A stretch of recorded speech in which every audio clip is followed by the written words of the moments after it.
Welcome back. Well, an asteroid the size of an SUV flew closer to the Earth than any other space rock ever recorded. This all happened Sunday morning, and NASA didn't see the asteroid until it was gone. Researchers say the rock came from the direction of the sun. Now, even if it had crashed with Earth, it likely would have broken up in our atmosphere. Welcome to Paranormal, UFO and Fringe News Podcast, where our goal each week is to bring you the top 5 fringe news stories in 10 minutes that the mainstream media will not cover. Plus, we're going to throw in the occasional feature story. I'm not a puppet. I'm a real boy. I know there's no such a person as Dracula. You know there's no such a person as Dracula. But does Dracula know it? Hold your ears, folks. It's showtime.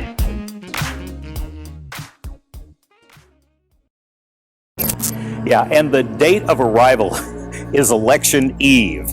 And I was reassured we do not need to be wearing helmets that night. But Heather, remember, this is 2020. It's the year of unpredictability. Anything could happen. Who knows what might happen? I mean, that's the scary. That's the scary part of all this. It is. We just don't know what's coming next. It is only August. We are still in the middle of summer, but it's pretty safe to say that 2020 has been one of the most exhausting years that anybody can remember. There's been a brutal pandemic. There is a brutal pandemic. There are global protests. There's a nail-biting American election. Surely nothing more can happen. Well, that's what we thought until we saw this, that an asteroid is heading to Earth and could collide with us on November the 2nd. That's the day before the presidential election.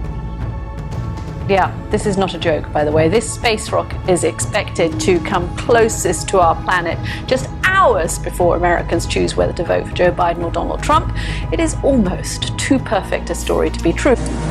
Almost a third of Bangladesh has been hit by floods triggered by the monsoon rains.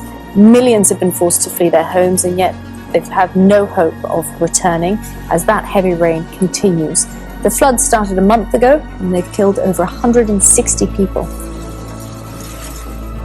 At least 5 people have been killed in flooding in the north of Turkey. The town of Deaglán is amongst the worst affected. But this year, record downpours are testing the limits of the world's largest hydroelectric project. Water levels are at their highest since the dam was constructed 14 years ago, and locals are worried. I feel scared. I've never seen the water level so high. Weeks of torrential rain have flooded the Yangtze and several tributaries, forcing hundreds of thousands from their homes. The Three Gorges Dam is 181 meters high. That's about the same height as this 52-story white building behind me. Extreme weather has seen water levels inch closer to the dam's capacity. On Saturday, the volume reached 167 meters. That's about the same height as this building's 47th floor. Taking 2 decades to build, the Three Gorges Dam is one of the few man-made structures visible from space.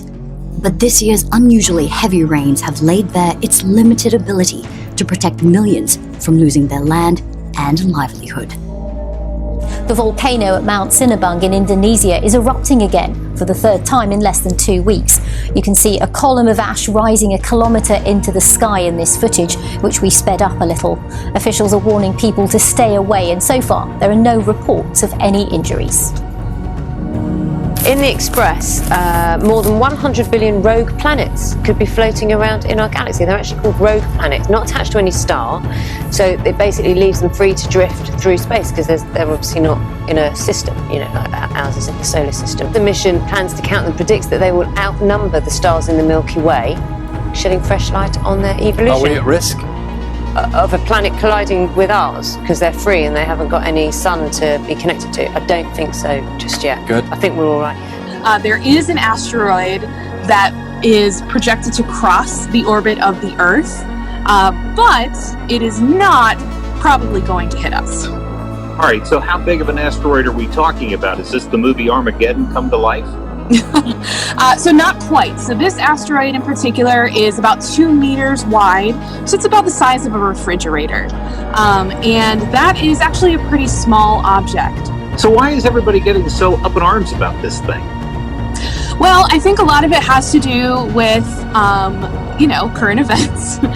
Because in particular, this asteroid is projected to have its closest approach on November 2nd, which is a big night,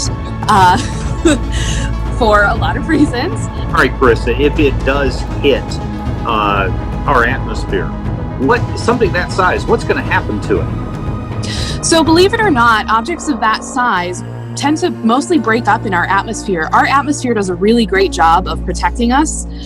It's very thick, it's very dense. It could all happen now because I didn't think there was going to be a pandemic. I didn't think that there would be killer bees around. Who knows? And Abel tells us another much bigger asteroid will pass by Earth on Election Day itself, but that one has zero chance of colliding with Earth. It's nearly 4 million miles away. It's just literally all we need right about now. Right? What else? What else Honestly, you got? Come on. What else? Good to see people got a sense of humor about it still. Fun.